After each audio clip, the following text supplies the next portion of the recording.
तो ये वाला सवाल नोट करिए। संख्या 156 का अभाज्य गुणनखंड होगा। सबसे पहले 156 को हम लासा की तरह काट लेते हैं, जैसे लासा में करते हैं ठीक उसी प्रकार से 156 को हम काटेंगे। जैसे कि 156 को सबसे पहले अगर 0 हो, 2 हो, 4 हो, 6 हो या 8 हो, ऐसी संख्याएं हो जो लास्ट में 0, 2, 4, 6, 8 हो, तो सबसे पहले हम 2 से काटते हैं। 2 से काटने का मतलब यह होता है कि 156 में सबसे पहले हम 2 से भाग देंगे।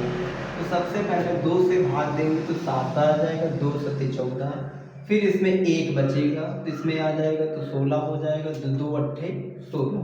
फिर देख लो कि लास्ट में संख्या 8 फिर मिली, तो फिर मिलने का मतलब है कि 2 से फिर जाएगा डिवाइड।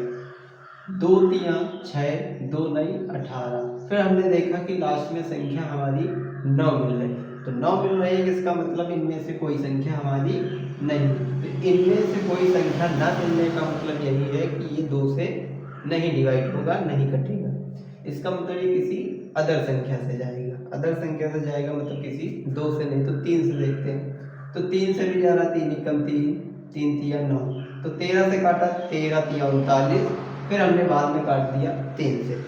फिर 156 का जो अभाज्य गुणनखंड बनेगा 2 इंटू 2 इंटू 13 इंटू 3, तो 2 हमारे पास 2 है, तो 2 की पावर 2 हो जाएगा, इंटू 3 इंटू 13, यही हमारा क्या होगा, आंसर होगा।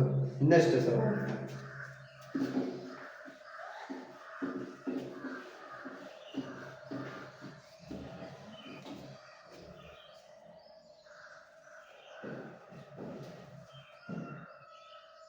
दो नंबर का सवाल है, यदि 65 और 117 और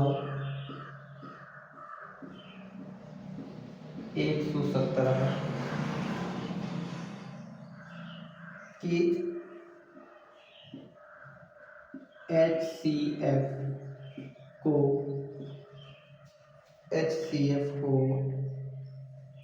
65 65M माइनस 117 के रूप में व्यक्त किया जाए तो व्यक्त किया जाए तो m का मान ज्ञात कीजिए। m का मान ज्ञात कीजिए।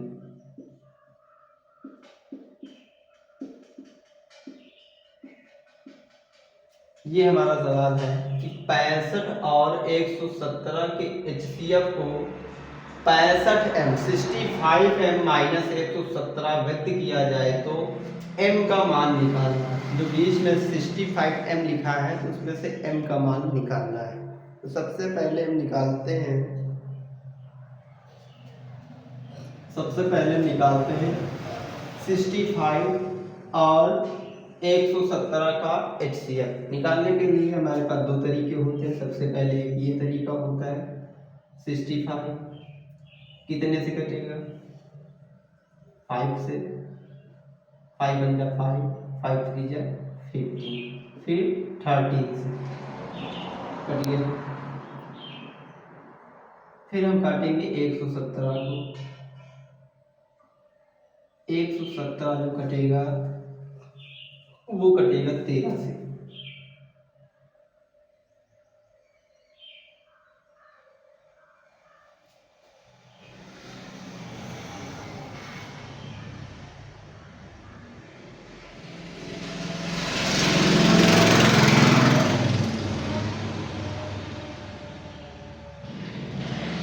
दो से काट के देखते हैं, 2 से नहीं जाएगा। 3 से काट के देखें, 3 तिया 9, 3 9 27, 3 तिया 9, इसमें बचेगा 2, 27 हो जाएगा।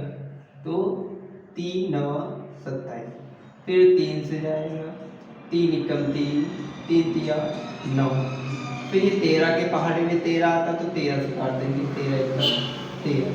जो हमारा HCF आएगा 65 कामा 117 को जो HCF आएगा 5 5 नहीं मिला, 13 और 13, दोनों में से 13 मिला तो हमारा HCF जो है 13 आया। तो जो m की वैल्यू है वो इसी में रख देंगे, 65m माइनस 117। क्या है 65m माइनस 117 इक्वल 13। 65m बराबर 13 प्लस 117। क्या करेंगे 65m बराबर जोड़ देंगे 7 10 1 1 10 2 3 1 65 एकम 65 65 दूना 130। तो m बराबर जो होगा वो होगा आपका 2। तो m की वैल्यू पूछ रहा था कि m का मान क्या होगा, तो लिखेंगे m का मान 2 होगा। नोट करिए।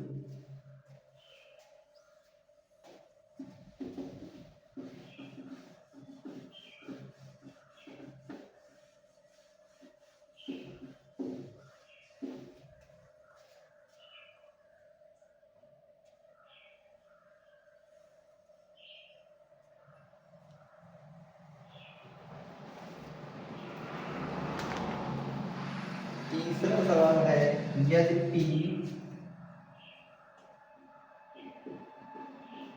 P और Q दो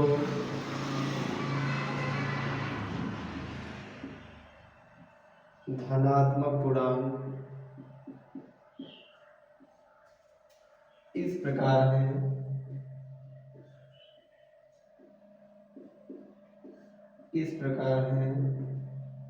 कि P बराबर AB स्क्वायर और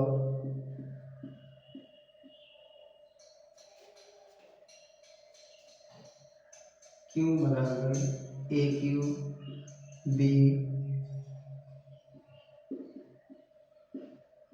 जबकि A, B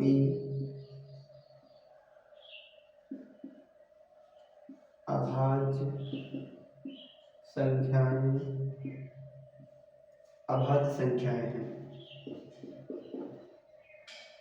तब LCM PQ बराबर क्या होगा। सवाल में कह रहा है कि यदि P और Q दोनों धनात्मक हो, दोनों प्लस की संख्याएं हो और पूर्णांक है, तो P बराबर AB स्क्वायर दिया है और Q बराबर A की घात 3 और B, जबकि A और B अभाज्य संख्या है, तब LCM ज्ञात कीजिए P और Q का। सबसे पहले हम लिख लेते हैं कि P बराबर कितना दिया है, यहाँ पे लिख देते हैं सॉल्यूशन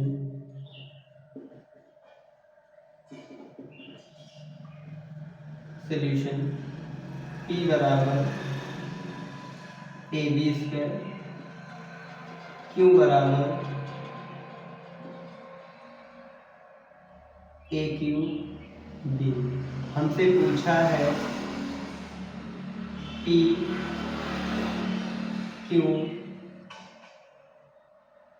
PQ का LCM। इसमें कुछ नहीं करना है, सबसे पहले क्या कर देना है, इसमें जो सबसे बड़ी घात हो, सबसे पहले A आता है, तो A में सबसे बड़ी घात कौन सी है 3, तो A की पावर 3, B में कौन सी पावर बड़ी है सबसे ऊपर वाली P, तो B की पावर 2। तो इसका जो आंसर होगा वो यही होगा, A की पावर 3 और B की पावर 2, यह इसका एग्जैक्ट आंसर होगा। अगर इसका इसी सवाल में LCM पूछा जाए तो यही कर देना, A की पावर 3 B की पावर 2। अगर उल्टा कर दिया जाए और यहाँ पर आपसे पूछ लिया जाए कि HCF क्या होगा, HCF क्या होगा, तो इस दशा में आपको क्या करना है, इस दिशा में आपको करना है पलट देना है संख्याओं को।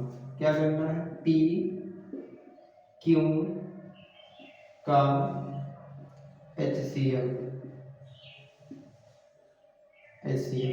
अब क्या करना है, सबसे बड़ी घात लेते थे एलसीएम में, अब एलसीएम में क्या होगा, सबसे छोटी घात लेंगे। सबसे छोटी घात क्या है, A B, इसमें भी एक घात है, इसमें भी एक घात, तो इसका एचसीएफ क्या होगा, ए की ए और बी, ए बी इसका क्या होगा आंसर।